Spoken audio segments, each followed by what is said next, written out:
Good. Well, good afternoon, everybody. Um, I think there's some amplification on this. Can you hear me at the very back there? Good. That's fine.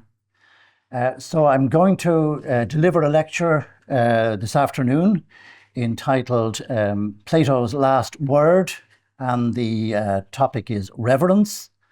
That's the actual word that I pick from Plato's Laws. But it's great to be back here in Melbourne again. I've been here many times before. First came to Melbourne in January 2006. So if some of you remember that visit, that was quite some time ago.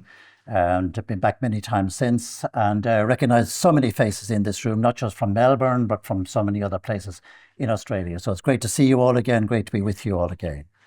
And I'm not assuming any particular knowledge of Plato and Socrates, so I'll just explain a few basics.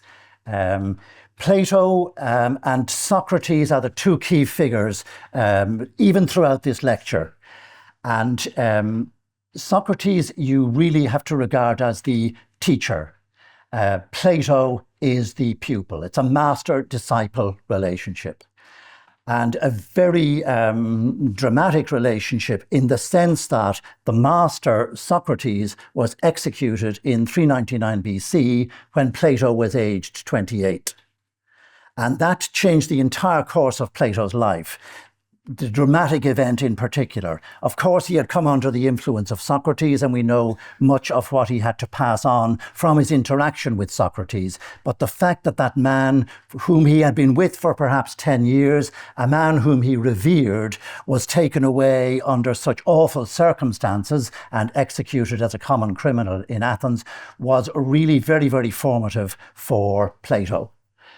It set him on a life of philosophy, because when he looked at the affairs of the world, when he looked at the state of the world in which he lived, when he saw what had happened to Socrates, and when he reflected on whether or not he would enter into a life of politics, which was open to him, his exposure to Socrates, the events going on around him, and his own reflections led him to a conclusion famously expressed in the Republic as Philosopher Kings, also in the Seventh Epistle, also in Plato's Laws, that until philosophers become kings, or the kings and rulers of this world are somehow imbued with the spirit of philosophy, there will be no rest from evil, either for cities and states or for the individuals in these cities and states.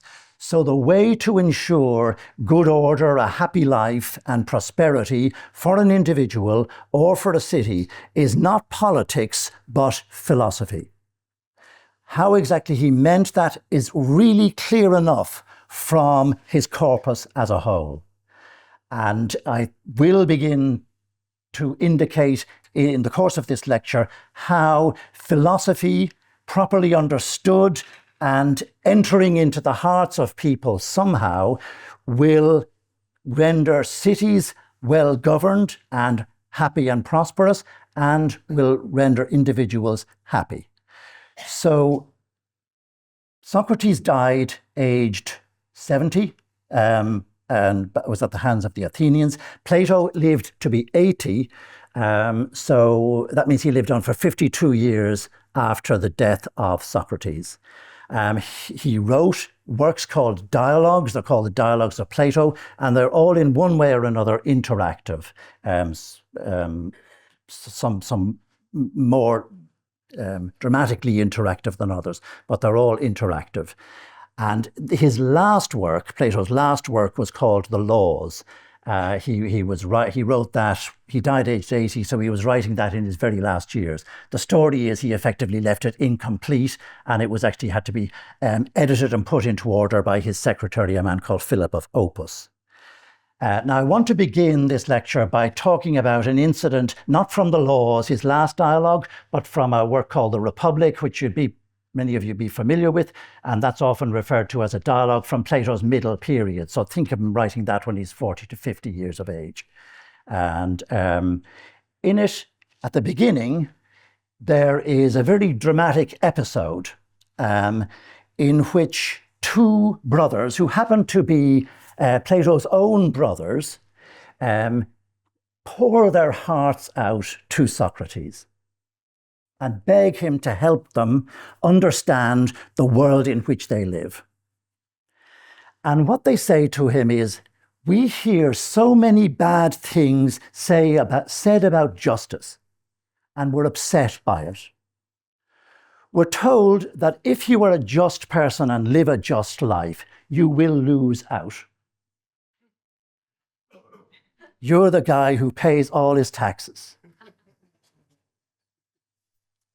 You're the guy who gets a post, a position of power and responsibility, and doesn't take any bribes. So you've got to live on a lowly official's salary.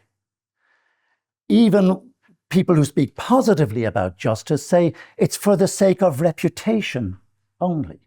You don't want to be thought ill of. So pursue a just life for that reason and that reason only. But best of all, get the best of both worlds. Have a reputation for justice while behind it all you live an unjust life and aggrandize yourself at everyone's expense.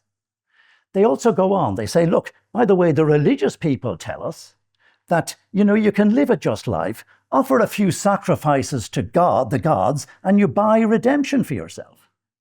And if you're a really unjust man and you've got plenty of money, you can afford the sacrifices. You could build a temple. So this bothers these two very principled young men. And they pour this out, all of this detail out very passionately for about a half an hour. I just counted the number of pages they speak for. They speak for about half an hour. And Socrates just sits there and listens.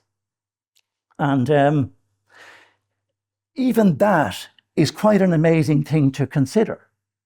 Somebody pours out all their difficulties for half an hour. Where do you start?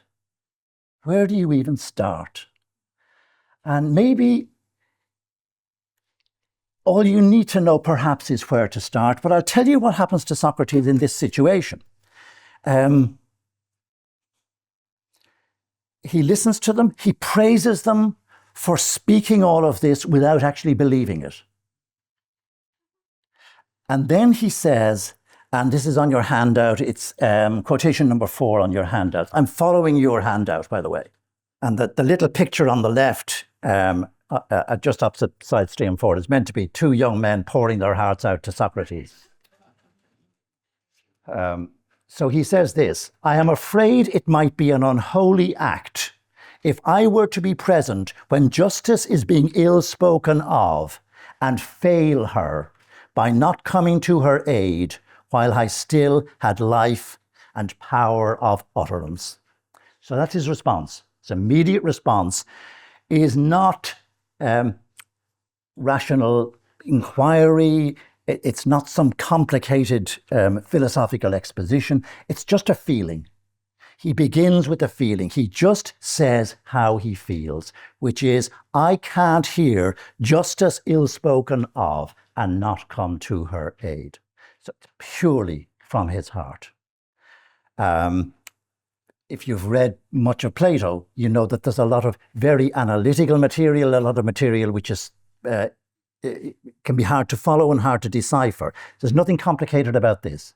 I can't stand by and hear justice ill-spoken of and not come to her aid.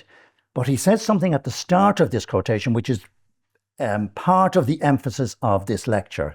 I'm afraid I might be doing an unholy act if I were to be present when justice is ill-spoken of and fail her. It's the fear of the unholy act of remaining silent that motivates him to speak.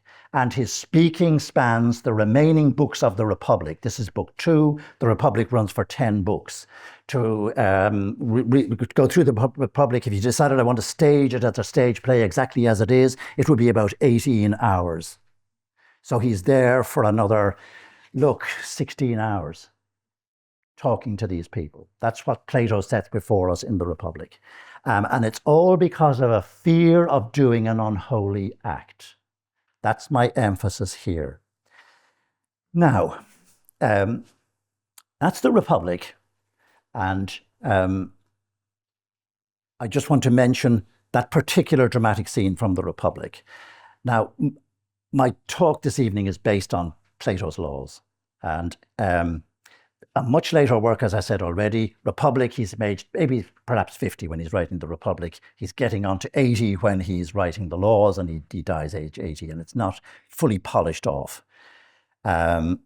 So the Laws is quite a different work, a more daunting work. It's not as easy a read as the Republic.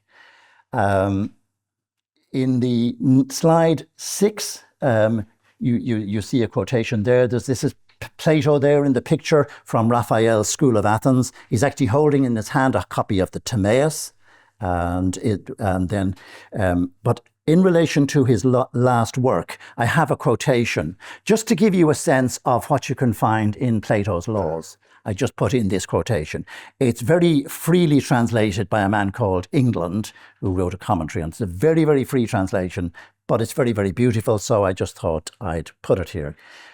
What you do not see in your little corner of the mighty universe is that things do not happen in it for your sake. You, like all that takes place there, are what you are in order that its perfection may be complete. So it's beautiful. And there's many, many beautiful expressions of that nature in the Laws, which might lead you to rush out immediately and buy a copy, thinking you're going to be showered with material of this nature. Just be careful and maybe save your money for the moment. Because there's much else in the Laws. Ficino, many of you of course have heard of Ficino, who translated the complete works of Plato from ancient Greek into Latin in the latter part of the 15th century in Florence. He wrote a short commentary on the Laws, and in it he says, quotation number 7, "It is right to keep a middle path between things divine and things human, so that we are not dragged through unknown or impassable ways or drawn down to the realms below." So keeping a middle course between things divine and things human is something you have to keep in mind when you're reading the Laws. He moves very quickly from one to the other. What I've just read you is things divine. It's a very, very beautiful and very, very exalted passage about the relationship of the individual to the universe, and his beautiful statement, this is not all happening for your sake.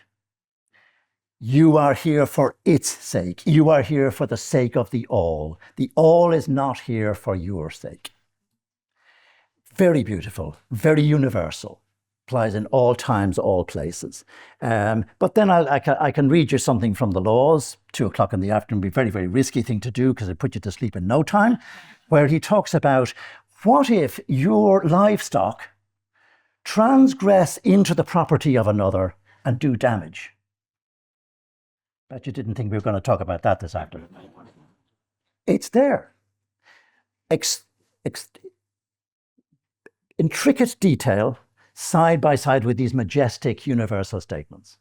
And that's the nature of the work. That's why you need Ficino's guidance. Steer the middle course. Don't get drawn into the exalted, or you'll actually miss the point of the Laws, the work as a whole.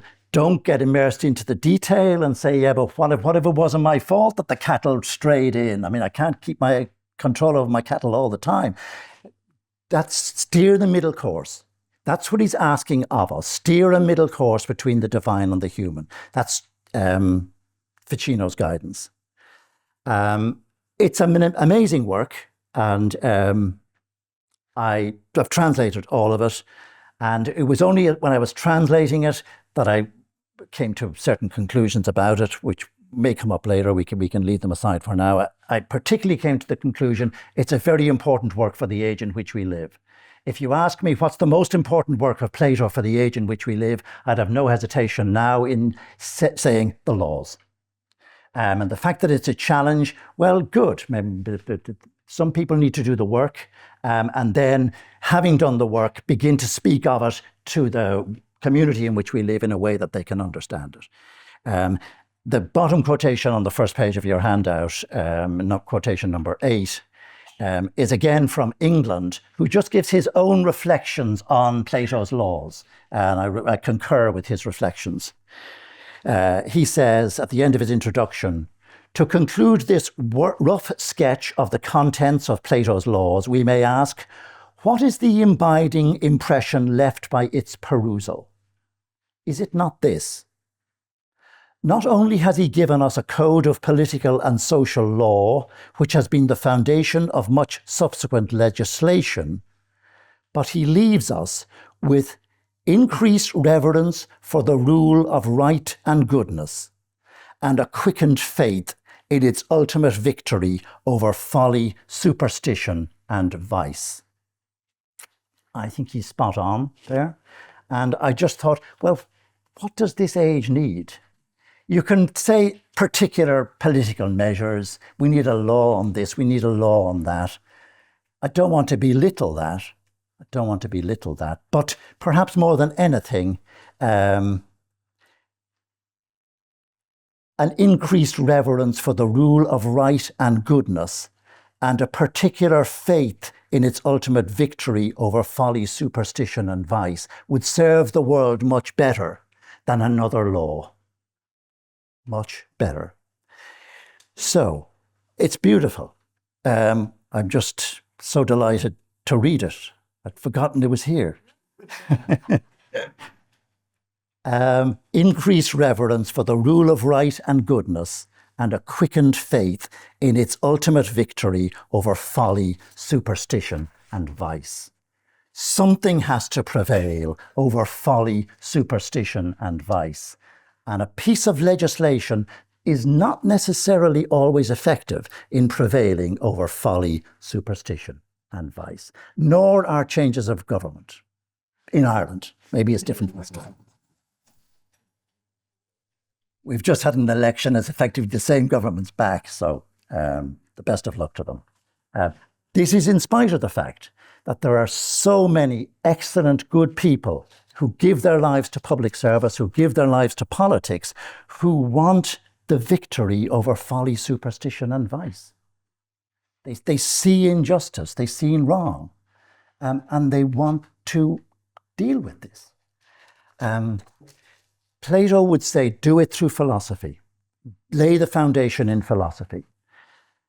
Now, back to the laws. England points something out about the laws. England wrote a commentary on the laws. It's a commentary on the Greek text, so I have it. I probably should have brought it and held it up, just as a tribute to this man. He goes back a long way. He's 1921.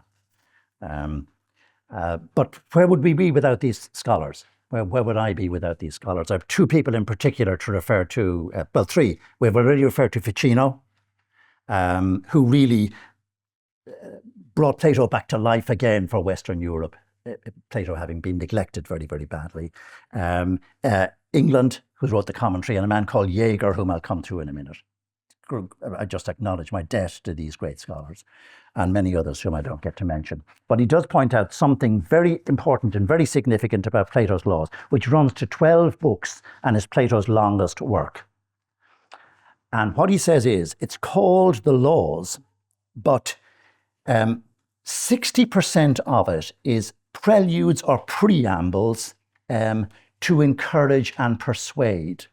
It's what you might call introductions to laws, preludes or preambles, not detailed legislation such as what should happen to you if your cattle wander into your neighbour's land. It's much more exalted material, designed to encourage and persuade. Let me introduce a word which is not there. It's designed to educate. It's designed to educate. I'll leave it at that. We'll be coming back to that theme, but I've mentioned the preludes or preambles, which occupy about 2/3 of the laws, are designed to educate.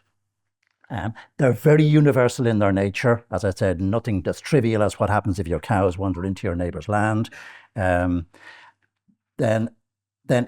Next, detailed legislation, which defines procedures, judicial processes, and penalties, these occupy less than 30% of the text. So you see a title, Laws, you're expecting a lot of detailed legislative discussion. That's only about 30%. So that's important and significant. In other words, Plato places his emphasis on education, encouragement, persuasion, rather than on a whole load of detail, do this, and if you don't do this, something will happen to you. And thinking up all sorts of eventualities of things that could go wrong, so you put the legislation in place. It has two aspects to it, which are stronger in the Laws than in any other work of Plato. It relies on history, and it relies on psychology, real understanding of human psychology. And that will come through in what I'm going to talk about for the rest of this lecture, really. So on the next quotation, he moves to psychology, just an understanding of the human person and what it is to be an ordinary human, just an ordinary human. And what he says, first of all, is, and this is quotation 10, may we assume that each of us is himself one. What he means by that, you could unpack at great length, but let's just say you're one person and you're one person and you're one person and just leave it at that. Clearly it says yes, but we each possess in ourselves two opposite advisors, devoid of intelligence, which we call pleasure and pain. So that's very significant. And he's going to make much of that understanding of the nature of a human being. We're each one person, just put it that way. But within each person are twin advisors devoid of reason. Now, being advised by anything that's devoid of reason is a tricky business. And there's two of them. Twin advisors devoid of reason. That's just the nature of the human. And what are they? Pleasure and pain. And if you just want to be guided purely by pleasure and pain in your life, you'll end up anywhere. You really could end up anywhere because they're devoid of reason. So reason somehow has to enter. But it's an important point, and it's an important recognition on Plato's part of the people he's dealing with. I mean, that can be said of any of us. Any of us can find within ourselves twin advisors devoid of reason, and if you follow them, well, anything can happen. Just anything can happen. That's what happens when you follow advisors devoid of reason. So they do not necessarily make for a happy life. Now, he relies on this now in beginning to frame his laws and in his discussion about laws. Quotation 11 says, when human beings are considering laws, almost the entire inquiry is about pleasures and pains, either in the city or in the behavior of individuals. For pleasure and pain are two springs sent forth by nature. Now, this time it's a bit more optimistic. So they certainly are. There's these two springs sent forth by nature. They're in every creature, every living creature, actually. Forget about humans. Two springs sent forth by nature, drawing from the right one at the right time and in the right quantity, leads to happiness. In like manner for a city or an individual, or any living being. But whoever draws in ignorance and at the wrong time lives a life that is the very opposite. So, pleasure and pain, the twin advisors, but there is a way out of this, which is draw from the right one in the right quantity at the right time. No problem. Draw from the wrong one in the wrong quantity at the wrong time. Problems. And that's not just for your day-to-day life. That's for an entire city. And the legislator needs to take account of this when framing laws. So, now, how long have I been talking for? 29. I just think if I break this in a few places as I go, it might be better rather than just forge ahead. Now, all I've done there is I've sown some seeds. I've taken you on a bit of a journey, starting with the death of Socrates through to some of the material that's going on in the laws.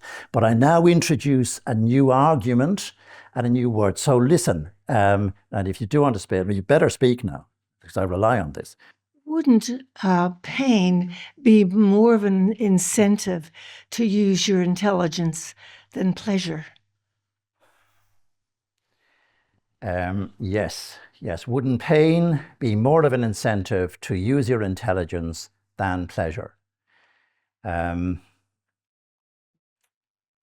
it's a good point. Give me a second with that, would you?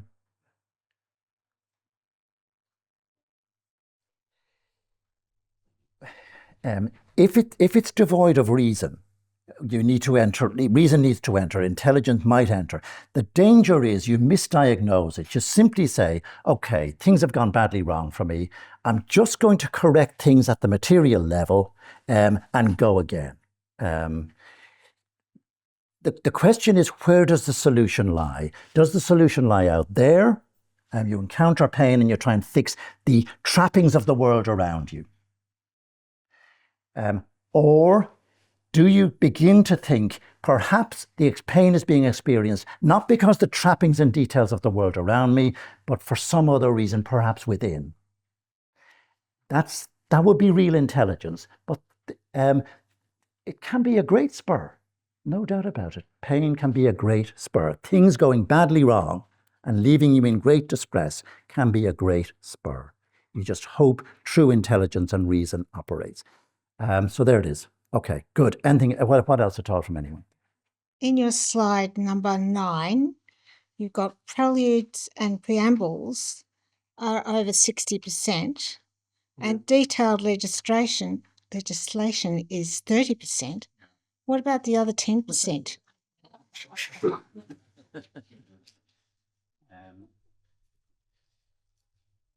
Well, one thing which I realise of late is I have a very good feel for Plato's Republic. And if you quote me something from Plato's Republic, I can actually tell you where to find it, and I know how it fits in. I don't have that same sort of feel for the laws. I'd like to have it. I enjoy these discussions because they raise issues which are either answered in the laws or the basis of them is answering in the laws. So these are very rough statistics. So I'm glad you checked that and found that, because England, I was reading his commentary this morning, and he is a little bit more nuanced than I've got here, and he breaks it down a bit more. And I would have to think about that. If you don't mind. And that could take years. The question really, I'm standing here with the question. Look, I want to understand what's in the laws. I want to do it through discussion. I want to do it to presenting what I think is there and having people respond. And then sometimes it happens, this not too often now, it's not that bad, but sometimes it happens, somebody asks you a question, you say that Plato is of this view, and it turns out, look, Plato couldn't possibly be of that view. That'd be ridiculous. So I retract that. So anyway, thanks. I'll check it out. There's much more going on in the laws than I really understand or get. If pleasure and pain are two well springs which come within us, they must be natural within us. They must be part of natural law. And although they're devoid of intelligence, can they teach us something simply by experiencing them? Or do we need reason to intervene? Okay, look, these are very hard questions. I should have kept going. I knew I should have kept going. The issue here is what becoming clear from this series of questions is he demands of us a degree of self-awareness and a degree of reference to experience so that we avoid just theorizing. And Plato's will highlight very, very quickly any attempt on your part to pursue material of this nature on a purely theoretical basis. Now, let me, my experience, so I have to answer from my own experience, which is the only way. If I experience discomfort in any situation, I have two possible responses. One, I can say that those around me created my discomfort. Is that okay? At times that can be true. I even haven't said that. You got to be careful. But let me away with that for the moment. At times that can be true. At other times, I really need to look at myself and ask, why should I be uncomfortable? Because that's pain. It's mild pain. Why should I be uncomfortable in this situation? Do I need to be? And then there's a further question which occurred to me as I gave the first answer. Did these people make me uncomfortable? Can anybody make me uncomfortable? Can anybody make you unhappy? Now you got to think about that. And many people who've been through horrors on the physical level will say they could inflict horrors on me physically. They could never control how I responded. And within, I could choose to stay calm and undisturbed, untroubled. So there's a lot going on here, but for the practical purposes of the laws, which I'll get back to now, but I've opened this out at this stage. So for the practical purposes of the laws, he's going to show you how a legislator can use these. Well, there it is. So listen, I'll take one more. Just on the first page, Dr. Horan, it's quote 7 in reference to Ficino, where he says, it's right to keep to a middle path between things divine and things human, right? So that we're not dragged to the unknown. Yeah. The question is in relation to the middle path. I mean, it's one thing to say it's right to keep to the middle path. It's another thing to keep to the middle path. Do you think that ability to actually keep to the middle path is inherent within us? I'll just answer from Plato, and I'll give the way he would deal with this in the Republic, where perhaps it's more explicit. He says each person has 3 parts: the reasoning part, the heart or spirited part, and a desirous part. What's best for a human being is that reason rule. The spirited part assists, and the desirous part can be there. You don't have to kill it off, but it shouldn't rule. And based on what Plato says there, everyone has that reasoning part. You just have to make sure that neither the spirited part nor the desirous part rule and dominate, and you'll begin to experience that reasoning part. That's the way to test whether what he says in the Republic is true or not. Basically, quieten down, and just hear, is there anything else other than monstrous clamorings of desire and burning desires to act and do all sorts of things? Let them subside. What else is there? According to Plato, if you're a human, there is something else. And I'm getting the hang of this now. We got to find out. Don't ask me, find out.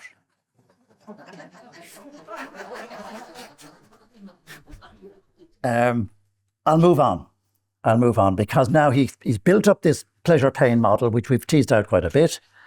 And the question is, how does the lawgiver make use of pleasure and pain? This just is very beautifully presented in the laws. And I'm going to go through a few quotations now, which he explains how he does it. I'm starting at quotation number 12. I'm repeating something we've read already. We each possess in ourselves two opposed advisors, devoid of intelligence, which we call pleasure and pain. This is so. Besides these two, there are opinions relating to the future. These go by the general name of expectations, but to be specific, the expectation prior to pain is called fear, while the expectation prior to pleasure is called confidence. Then there is reasoning about all these as to which is better and which is worse. And when reasoning becomes a doctrine that is common to the city, it is given the name law.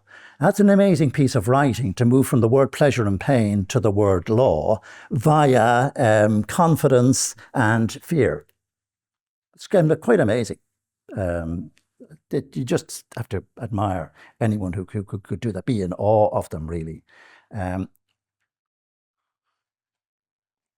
So if you look at the diagram, it's spelt out there very, very simply. Pleasure and pain are there. They're the twin advisors, opposed advisors, devoid of reason. Then there are expectations in relation to pleasure, expectations in relation to pain. The expectation in relation to pleasure, it leads to confidence. The expectation in relation to fear, expectation in relation to pain leads to fear. Now, I'll just give you some examples, because basically what you need to do with the laws is he gives you material. You think the laws is very long. It's not long enough. That's the problem. It's not long enough. You have to do the work. You have to think this out for yourself. You've got to work out the examples of these before you go on. Otherwise, you end up quite adrift. So that step, the first one, I'm just doing confidence and fear. I've only gone that far in the diagram. You need to just think about this. So I've thought about it. So I'll give you the examples I've thought about. It just occurred to me today, actually, the really tragic example. Before the First World War began in 1914, towards the end of the year. And they went off, and in England they were saying, they'll all be home by Christmas. 4 years later, and millions dead. It had not worked out like that.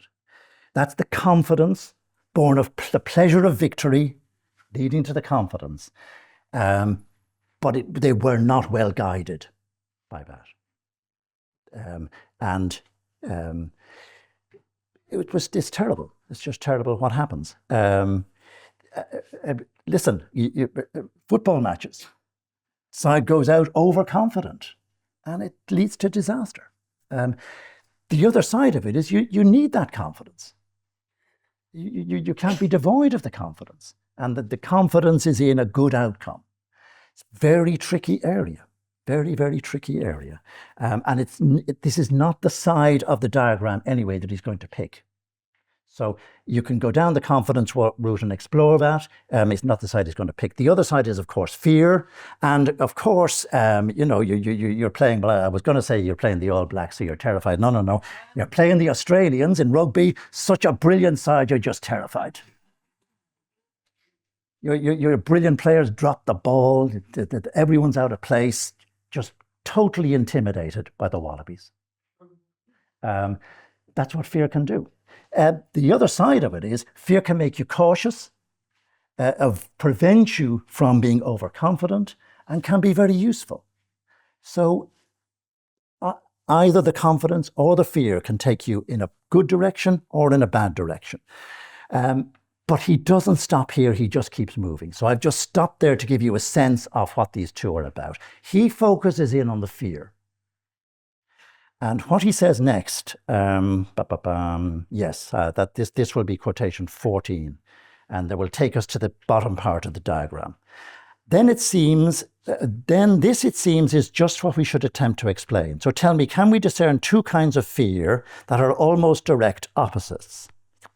What kind of fears? Now, you wouldn't think of this. There's no way you'd think of this yourself. And Cleinias, the interlocutor, doesn't understand it. As follows: presumably we are afraid of evils when we expect them to occur. Yes. And this continues on the top of the next page. And we are often afraid of opinion when we believe that people will form a bad opinion about us. for doing or saying something that's not noble. And we ourselves, I believe, and everyone else too, refer to this fear as shame. So the division of fear is into ordinary fear of, spiders or, getting injured, to another fear which he calls shame, fear of loss of reputation. Now, let me tease these out as well. You just, when they're sprung on you like this, you're just reading it. You haven't really got a hope. He gives an example of being on the battlefield. And anyone on the battlefield experiences both these kinds of fear. Because basically, when you see the enemy there fully armed and looks like they've been at it for a long time and they're very mean-looking folk, you're just going to experience base fear, which is going to generate something inside you which says, get me out of here. However, you've got 100 of your fellow Australians on either side of you. And you're not going to turn coward in front of them. So that fear will keep you there. The fear of your loss of reputation.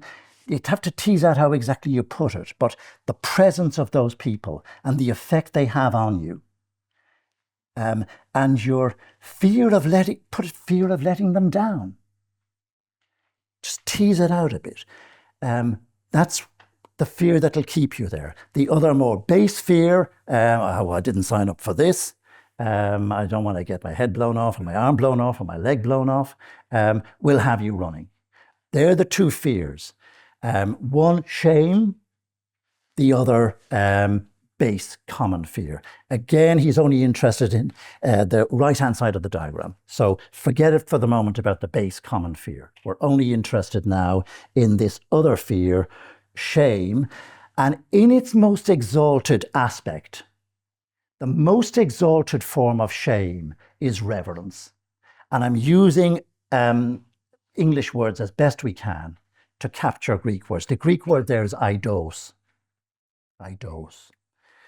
And this reverence, this eidos, is what the legislator will make use of.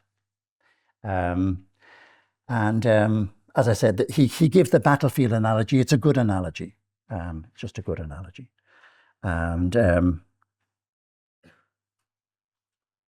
it can be relied on in the legislature, by the legislator, and it's in every person. This came up a moment ago. What's in us? Ultimately, we need to find out for ourselves through our own self-awareness what forces are at play within us, the divine and the human.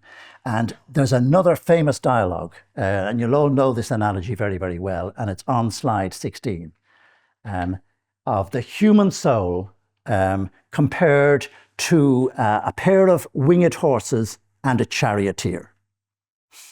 And you can see the picture there on page, opposite side 16 of the two winged horses.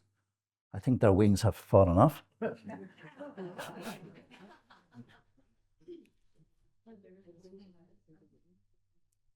Is there a wing on those horses at all? Anyway, one is black, the other's white.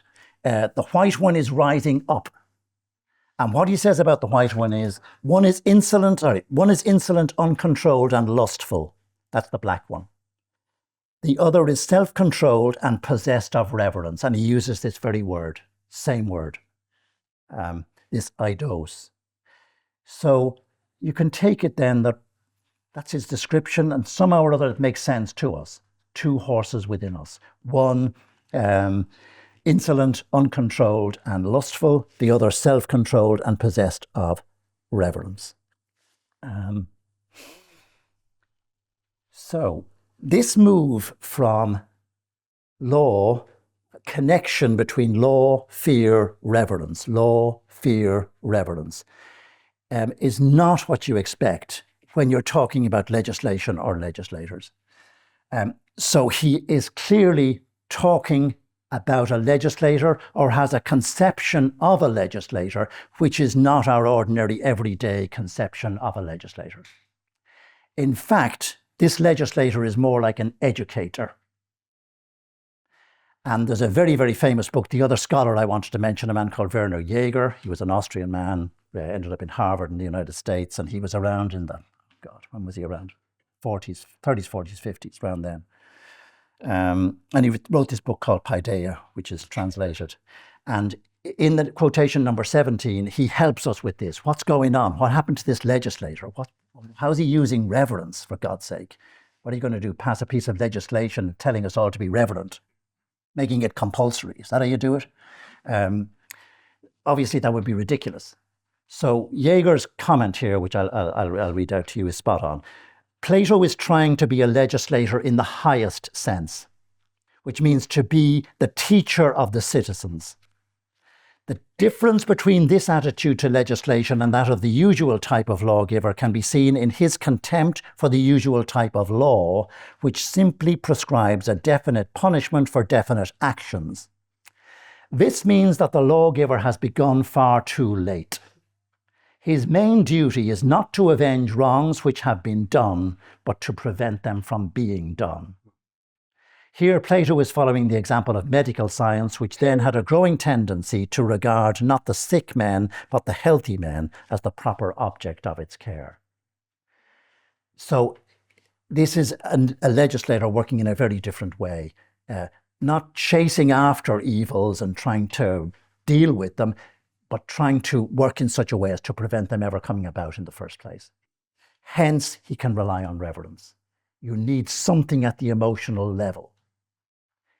Something very immediate, which will come to the aid of a legislator who wishes to proceed in this way.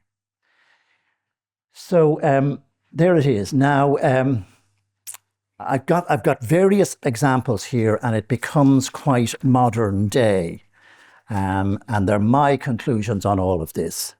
And but it might be another good place to stop, because that's a lot. I mean, I just realized delivering this lecture, it's a lot. And he asks a lot of a reader.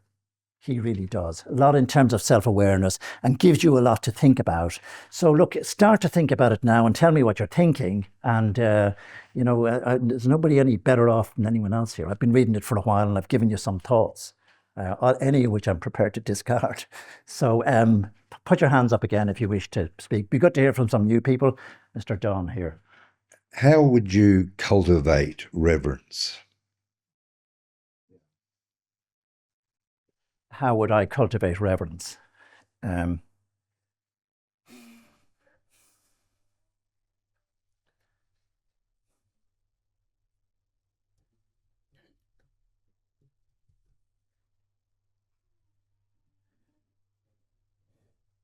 now I'm going to answer the question exactly as you put it. Which is, I presume you're talking about, I'm taking it you mean, how would I cultivate reverence in myself? Well, I need help.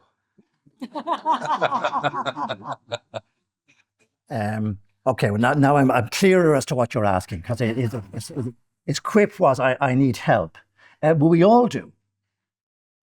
We all do. Say we just take this very literally and just run with the ball, as it were, for the moment. Plato seems to be placing something before us here which the world needs, and which the world will be challenged to embrace. And certainly for the case of Michael Dunn and myself, top of the list, challenge to embrace. Now, I'll just get, for some examples, I've read this quite a while ago, and it seems to have gone in this sense. More and more and more, I am aware of any disrespect I have for any person for any reason. And I would note it, and then I would, instead of just being negative about it, cultivate respect. Cultivate respect. In particular, listen and grant the possibility that this other person may have something significant and important to say. And making it simpler. I'm answering your question. So what I would do is, very often, particularly when someone starts to speak, if they're going to speak at any length, very, very often I'm astounded at myself, shocked that I immediately start to form a negative view of what they're saying. Okay, sorry to shock you all now. I then find if you just keep listening, there's something about the way people speak whereby if you let them speak, and if you really listen to what they're saying, you suddenly encounter something which was well worth waiting to hear. That's a very common experience. Very, very common experience. So that's one thing I've tried. So this really seems to be, let these words in. Let this word in and let it grow within us. And that's a way of life. Yeah. So it's not just a question of, oh yeah, we went to this lecture this afternoon, I heard the solution, we've got that. It's not like that. Humanity is going to have to be prepared to work if it doesn't want to lurch from problem to problem and crisis to crisis. And it's not work on fixing what's out there. It's educational in the highest sense. Develop a purity of being. And this is a pure emotion. So thanks for that. Yeah, because all we can do is we can tease these things out. That's all we can do. Michael's question was fabulous, but I've got sort of a more boring question that's not as practical in a way. But how can you just tease out how you go from shame to reverence? Because that sort of, for me, it was just glossed over a little bit. I know it's a very sudden move,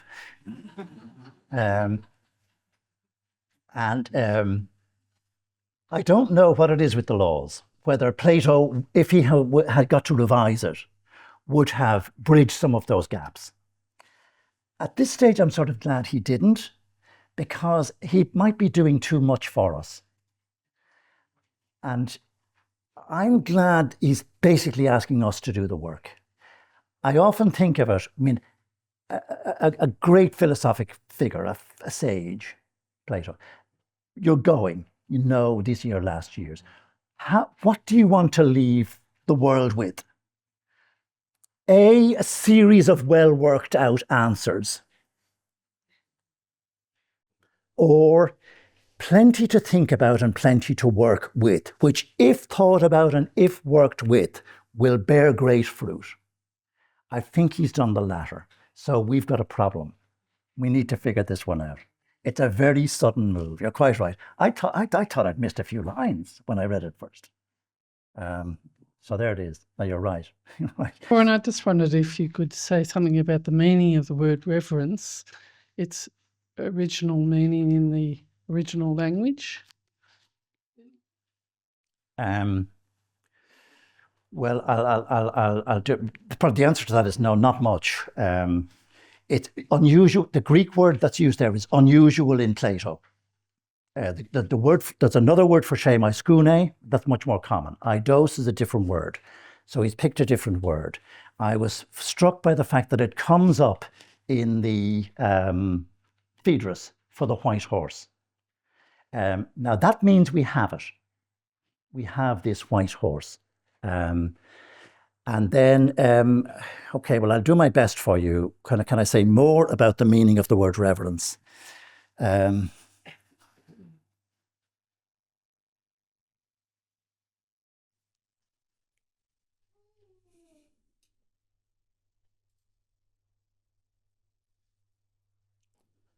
I'll give you a quotation, which I think is very beautiful.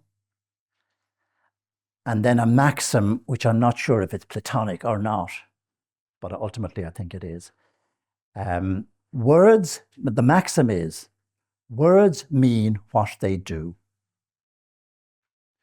So the only real way to understand that word is begin to act upon your sense of it. Don't wait till it's all there. Begin to act on your sense of it, and then your understanding of its meaning will go from putting the word into action. You have to put the word into action, even if you think you don't fully understand it. It's not devoid of meaning. Nobody blinked and said, sorry, I don't recognize that word when I spoke it. It's outdated, gone out of fashion. So that's the challenge for us. It's back to similar to the answer I've given to this lady here, which is, look, Plato has left us with something to do. He's put the work back on us here. he does say something very beautiful in Book 12. He says, he turns to justice, because I've picked one theme, but justice is obviously a significant theme in the laws. How could it not be? And he says, justice is the virgin daughter of reverence. Justice is the virgin daughter of reverence. So there's no father, just born of reverence. With no father, the virgin daughter of reverence. That's what justice is. And another hugely important word for Plato. So, and it's just, there's something about a beautiful phrase like that, a beautiful motif like that. You could be an expert on Greek mythology and say, hold on a minute, now that's not it. Justice is born somewhere else. He decided to present us with that. I think it's sort of arouse the emotions within the person. That's what you need to do. And go with that and trust that. Expect philosophy and Plato to be highly rational. In a way, this isn't. Like as the other lady pointed out, he doesn't really argue for the move from shame to reverence. You could say, well, I mean, I'd like to think about that one. So, yeah, go with the emotion much more than anything. Good afternoon, Dr. Horan. Welcome. Good to see you. Some hesitation in asking this question in case it's interpreted as being disrespectful of Socrates. It's not meant to be. It's asked in the spirit of inquiry and reference.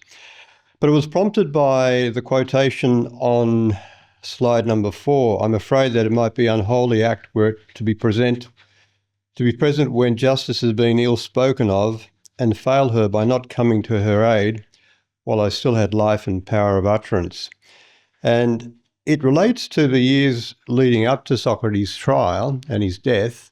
Some 3 years before his death, the Spartans defeated the Athenians in the Peloponnesian War, and they installed a oligarchy of 30 rulers in Athens, who later became known as the 30 Tyrants for obvious reasons. It was really, they weren't in power for very long, but during that time they did a lot of damage to Athens, along the lines of some 1,500 people were executed without trial.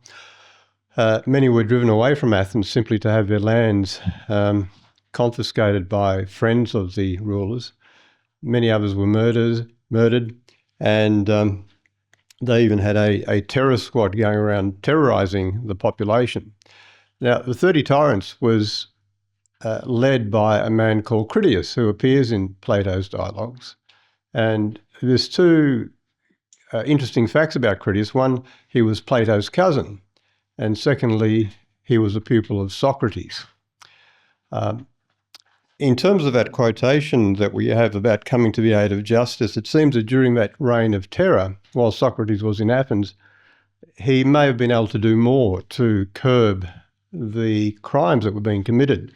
And he may well have had influence on Critias being a former pupil, but he doesn't seem to have shown much resistance during that time. So that's one question. Could Socrates have done more to stop that reign of terror during the rule of the 30 Tyrants? The second question relates to his trial, because another of Socrates' pupils was Alcibiades, who was a traitor to Athens and actually joined the Spartans and then joined the Persians. So he also was seen as someone who did a lot of damage to the Athenian city.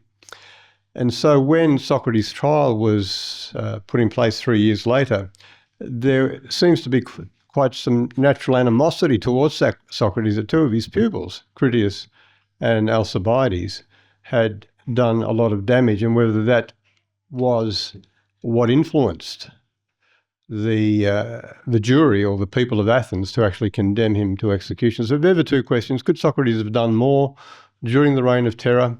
And his association with Critias and Alcibiades, did that lead to his sentencing to death?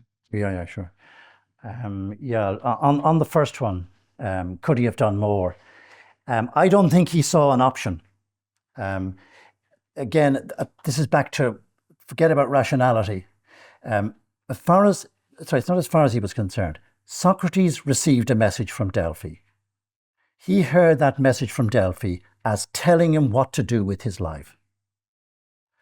And he explains in the Apology, which you've quoted, that he did two things. Firstly, he went to anyone who had a reputation for wisdom and tried to show him that although he thought himself wise, he was not wise. That was his mission in life. He's shown doing that to Critias in the Charmides. To show people who think that they know, that although they think they know, they do not know. So that's the way he heard the message from Delphi.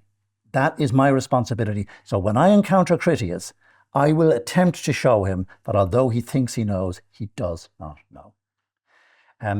So he was totally obedient to what he regarded as a direction from the god. That's how he lived. So there was no other project possible for him. The other one on Critias and Alcibiades, when he came to trial in 399 BC, there was an amnesty, and that on account of the amnesty, you couldn't make any mention of the events under the 30 tyrants by way of trying to get retribution or by way of trying to recover your property. So there's a total failure to mention the sort of unmentionable characters. That is true. It stands out. I think there's no doubt. And even when he explains, why have you voted to condemn me? He doesn't mention Critias and Alcibiades. There are later writers who say to the Athenians, you executed Socrates for being an associate of Critias. So it's in the background. But so based on that quote, which I can track down for you, someone says it later, you executed Socrates for being an associate of Critias. It was certainly a factor. It was not the man to be seen with. You know, all this business of photo ops and looking for selfies. This guy and this guy, that guy, the other guy. Don't look for a selfie with Critias. Not going to do your affairs any good. So that's it. That's the best I can do for you on those two. Right. Good. Look, I better go to the end now, and then because we've only 20 minutes left. It's been very worthwhile, by the way. And now I want to give some sort of modern context to all of this. Not that modern. I'm going back to Charles Dickens, actually. But I just was very struck by something in Claire Tomalin's book, which was brought to my attention.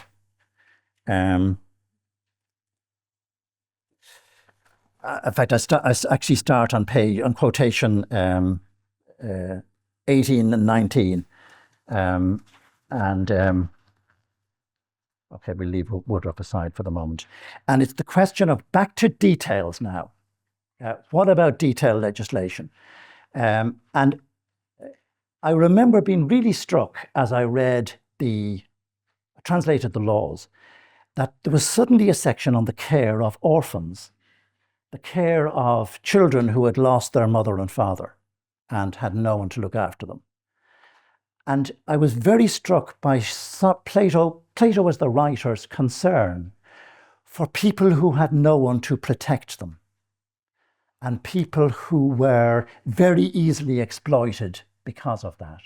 He says the same about foreigners who come to visit Athens. They don't have proper protection of the laws. He says you need to be more careful with them in particular when people are easily preyed upon, when people have no one to protect them.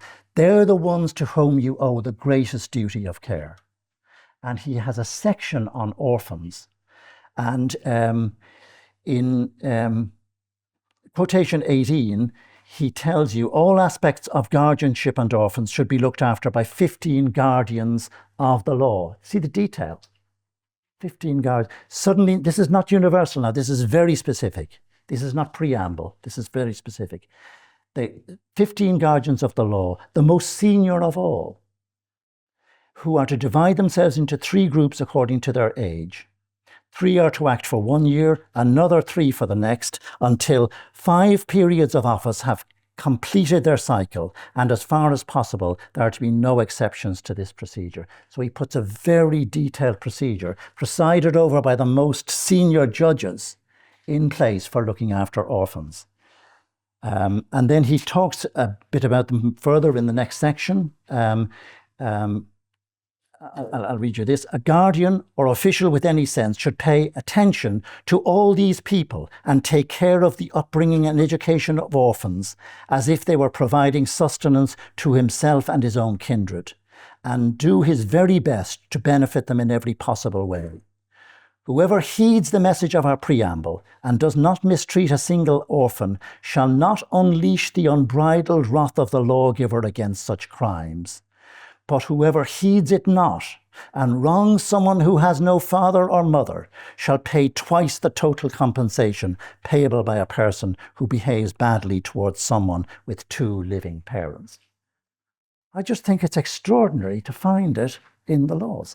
And he has both aspects. The preamble, awaken within yourself a duty of care and responsibility for those who have no one to look after them. Look after them as if they were your children. Better, in fact.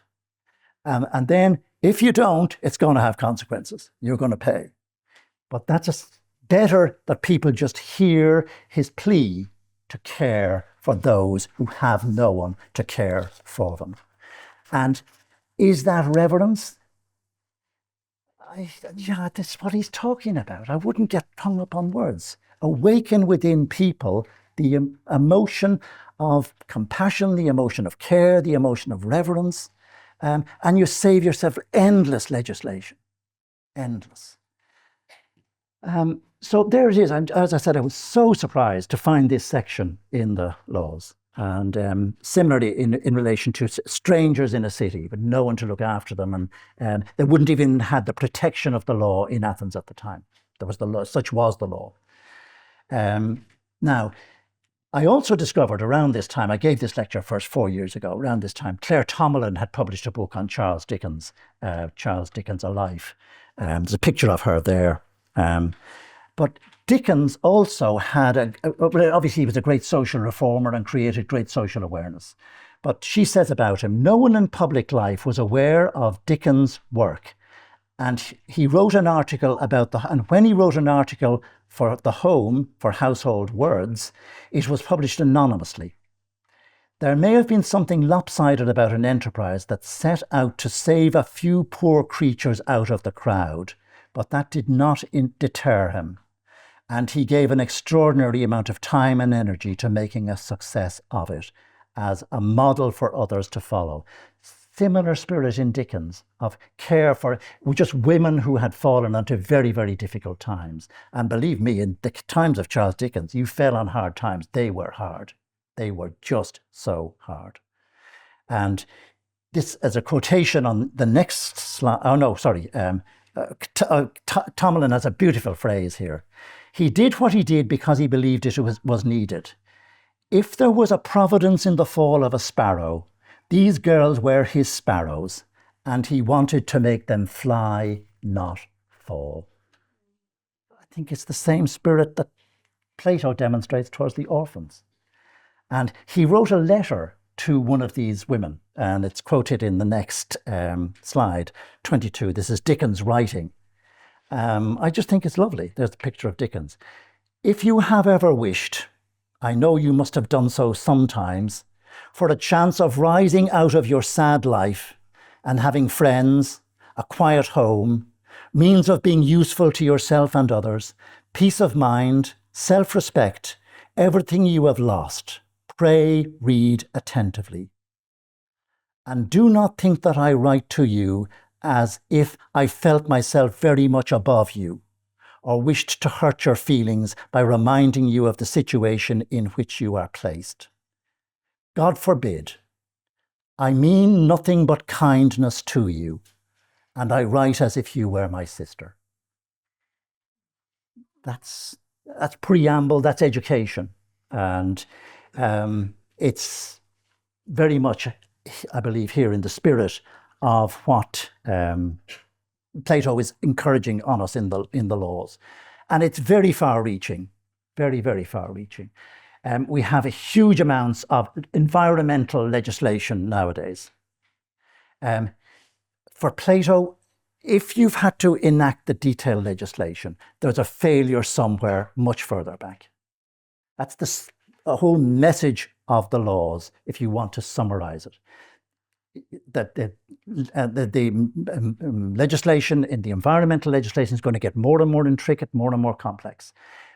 For Plato, there's a failure much further back. Something's gone wrong. And in the Timaeus, he talks about this universe as a blessed God. He describes its creation and he refers to it as a blessed God. If we just got some sense that this universe is a blessed God, there'd be no need for environmental legislation. We don't look after our children based on a whole series of statutes. You look after your children based on love. That's the way it has to work. And the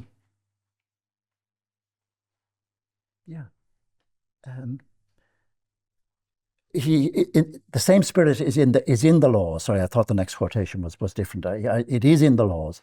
The idea that the planet is sacred and you revere it, treat it with reverence. It's all you really need. All you really need. Interestingly, there is great work being done in educating young children in this way. And it will be much more productive than any of the environmental legislation. And you ask me, what else can people do except pass environmental legislation? Probably not. But place your hope much more strongly in the education of the young people. In Bloss, Book 5, it's the quotation number 23. The person who is allotted a portion, that's a portion of land, should regard this as the common property of the entire city. And since the land is his fatherland, he should care for it more than a mother for her children, as the earth, being a goddess, is the mistress of all mortal creatures. There's your solution to environmental problems. So very practical. And somehow, for all the detail of the legislation, it's often not that practical. Pity. So, as I said, once you see detailed legislation, according to Plato, you've missed an opportunity. Now, I just want to finish up. I have two quotes to finish with. And can't see that clock too well. It is very often said by the people who are regarded as older that the young have no respect these days. It's also said by people who are regarded as younger that older people don't treat us with respect. Bit of a problem here, what? Plato is fully aware of that 2,500 years ago. If you want respect, if you want reverence, there is a way to go about it, and it's in this quotation 24. We should bequeath to our children a great sense of reverence rather than gold. Now you might ask, how? We imagine that we shall bequeath this legacy to the young if we chastise them when they are disrespectful. But the exhortation used nowadays, which declares that the young must be respectful to everyone, won't bring this about. The thoughtful lawgiver should rather exhort the older generation to show respect for the young and to be careful about all else, lest any of the young folk ever see an elder or even hear tell of him doing or saying anything shameful. Because where the old have no shame, the young in that place are also inevitably devoid of reverence. Indeed, the best education of the young and of ourselves consists not in admonishment, but in being seen to exemplify, in practice, throughout one's life, the very directions we use when admonishing others. So there's just so much in this passage from Book 5, just so much to think about and to act upon. It's not just talk. He's telling you how to act. He's telling you how to live. And he's telling you about the influence of your actions. Don't admonish. Demonstrate. Don't admonish, demonstrate. So there it is. We'll have time for one or two more questions at the end. This is there's a quotation. It's actually from Book 10 of the Laws. It's translated by England. Very, very free translation. Totally free translation. I wouldn't translate it this way. But anyway, I have total respect for England, and it's such a beautiful quotation. I've actually decided to end with it. What you do not see in your little corner of the mighty universe is that things do not happen in it for your sake. Like all that takes place there are what you are in order that its perfection may be complete. So that's 3:30. I'm happy to leave it at that. So thank you very much for listening. It's been wonderful.